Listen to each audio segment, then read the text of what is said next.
Assalamualaikum warahmatullahi wabarakatuh. Perkenalkan, nama saya Intan Armenia Melati. Saya dari Universitas Negeri Semarang, Fakultas Matematika Ilmu Pengetahuan Alam, jurusan Pendidikan Biologi. Apa kabar semua? Hari ini saya akan membawakan materi yaitu virus. Pengertian virus. Virus berasal dari bahasa Latin venom yang berarti cairan beracun. Berdasarkan sifatnya, virus digolongkan ke dalam kingdom tersendiri.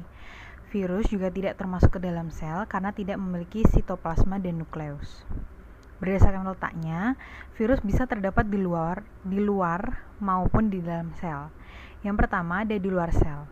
Virus tidak bisa melakukan aktivitas hidupnya, sehingga hanya berupa partikel submikroskopis yang mengandung asam nukleat yang dibungkus oleh protein dan makromolekul lain. Yang kedua ada di dalam sel. Virus dapat melakukan aktivitas hidup dan memperbanyak diri loh. Kemudian bisa menginfeksi sel hidup sehingga sel tersebut dapat mengalami gangguan bahkan kematian pada makhluk hidup yang diinfeksi. Kedua, sejarah virus. Menurut para ahli biologi, virus merupakan organisme peralihan antara makhluk hidup dan benda mati. Dikatakan peralihan karena virus mempunyai ciri-ciri makhluk hidup, misalnya mempunyai DNA dan dapat berkembang baik di dalam sel hidup. Memiliki ciri-ciri benda mati seperti tidak memiliki protoplasma dan dapat dikristalkan. Para penemu virus antara lain D. Iwanovsky pada tahun 1892 pada tanaman tembakau. Dilanjutkan M. B. Jenrich pada tahun 1898, Lovert and Fruch pada tahun 1897 menemukan dan memisahkan virus penyebab penyakit mulut dan kaki atau foot and mouth disease. Reed pada tahun 1900 berhasil menemukan virus penyebab kuning atau yellow fever.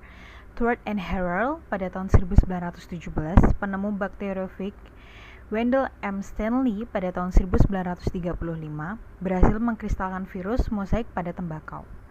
Pengetahuan tentang virus terus berkembang sampai lahir ilmu cabang biologi yang mempelajari virus disebut virologi.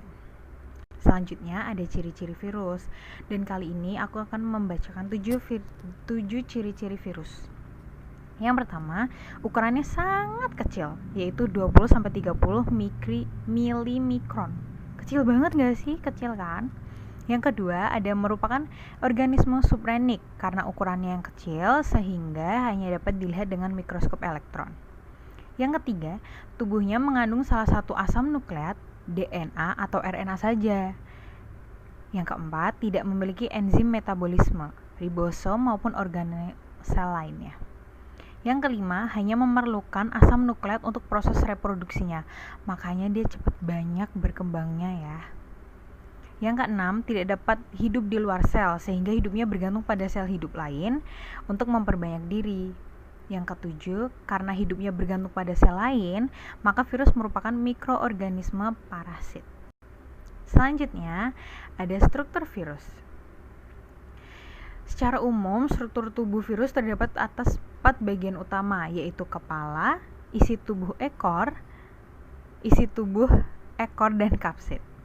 Yang pertama yang aku ingin bahas yaitu yang kepala. Virus memiliki kepala berisi DNA atau RNA yang menjadi bahan genetik kehidupannya. Isi kepala ini dilindungi oleh kapsid, yaitu selubung protein yang tersusun oleh protein. Bentuk kapsid sangat bergantung pada jenis virusnya. Kapsid virus bisa berbentuk bulat, polihedral, helix, atau bentuk lain yang lebih kompleks. Kapsid tersusun atas banyak kapsomer atau subunit protein. Yang kedua ada isi. Tubuh isi virus atau disebut virion adalah bahan genetik yang berupa salah satu tipe asam nukleat, DNA atau RNA saja ya. Tipe asam nukleat yang dimiliki virus akan mempengaruhi bentuk tubuh virus. Virus dengan isi tubuh berupa RNA biasanya berbentuk menyerupai kubus atau bulat atau polihedral. Contohnya pada virus-virus penyebab polimyelitis, virus influenza, dan virus radang mulut dan kuku. Yang ketiga ada ekor. Ekor merupakan bagian dalam struktur tubuh yang berfungsi sebagai alat menempelkan diri pada sel inang. Ekor yang melekat di kepala ini umumnya terdiri atas beberapa tabung tersumbat yang berisi benang dan serat halus. Adapun pada virus yang hanya menginfeksi sel eukariotik, bagian tubuh ini umumnya tidak dijumpai. Yang keempat, ada kapsid. Kapsid adalah lapisan berupa rangkaian kapsomer pada tubuh virus yang berfungsi sebagai pembungkus DNA atau RNA saja ya. Fungsi kapsid ini adalah sebagai pembentuk tubuh dan pelindung bagi virus dari kondisi lingkungan luar. Selanjutnya, ada bentuk virus. Virus memiliki variasi dalam segi ukuran, bentuk, maupun komposisi kimiawinya.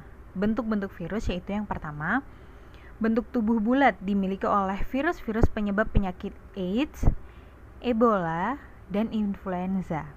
Yang kedua, ada bentuk tubuh oval yang dimiliki oleh virus penyebab penyakit rabies. Yang ketiga, ada bentuk batang yang dimiliki oleh virus TMV, tobacco mosaic virus. Yang keempat, bentuk tubuh polyhedris dimiliki oleh virus adenovirus penyebab demam. Kayaknya paling sering dijumpai kan? Yang kelima, bentuk tubuh huruf T pada bakteriofag virus menyerang bakteri E. coli. Sekian materi virus dari saya. Apabila ada salah kata, mohon dimaafkan. Dan terima kasih sudah menonton video ini. Bye. Assalamualaikum.